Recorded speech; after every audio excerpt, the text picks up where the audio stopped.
30 నిమిషాలలో నొప్పి లేకుండా వేడికోస్ వెయిన్ చికిత్స. ఆవేశ hospital, Hyderabad.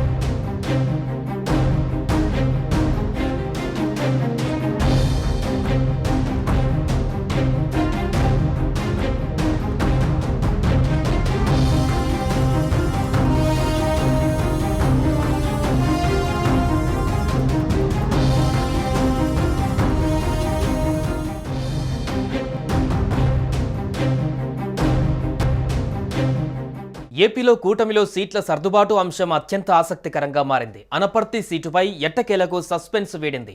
Hard core TDP నేత, ఆ పార్టీ వీర విధేయుల్లో ఒకరైన నల్లమిల్లి రామకృష్ణారెడ్డి బీజేపీలో చేరారు. కాషాయ కండువా కప్పుకున్నారు. దీంతో అనపర్తి బీజేపీ అభ్యర్థిగా నల్లమిల్లి రామకృష్ణారెడ్డిని అధిష్టానం ప్రకటించింది.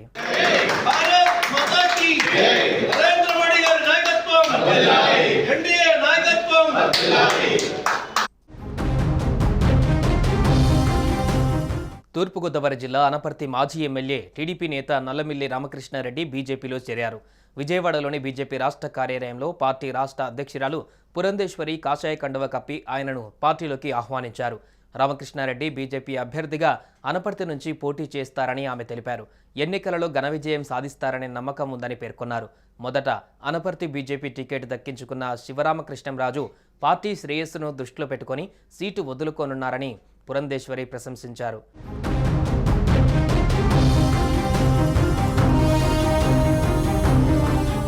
మొదట అనపర్తి బీజేపీ టికెట్ దక్కించుకున్న శివరామకృష్ణంరాజు పార్టీ శ్రేయస్సును దృష్టిలో పెట్టుకుని సీటు వదులుకున్నారని పురంధేశ్వరి ప్రశంసించారు. దేశానికి మోదీ, రాష్ట్రానికి చంద్రబాబు పాలన, యువతకు పవన్ కళ్యాణ్ ఆలోచనలు అవసరమని నల్లమిల్లి రామకృష్ణారెడ్డి పేర్కొన్నారు. అనపర్తి నుంచి కమలం గుర్తుపై పోటీ చేస్తున్న అభ్యర్థి విజయానికి తన వంతు కృషి చేస్తానని సీటు త్యాగం చేసిన శివరామకృష్ణంరాజు స్పష్టం చేశారు.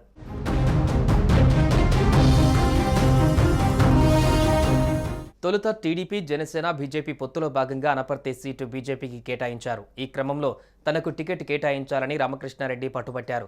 దీంతో ఈ స్థానంపై ఉత్కంఠ కొనసాగింది. అనపర్తి స్థానం బదులుగా అన్నమయ్య జిల్లాలోని తంబళ్లపల్లి లేదా ఏలూరు జిల్లాలోని దెందులూరు సీటును బీజేపీ తీసుకునే అవకాశం ఉందని ప్రచారం జరిగింది. అయితే సమీకరణాలు కుదరకపోవడంతో చివరకు నల్లమిల్లి రామకృష్ణారెడ్డి బీజేపీలో చేరి ఆ పార్టీ టికెట్పై అనపర్తి నియోజకవర్గం నుంచి పోటీ చేస్తున్నారు.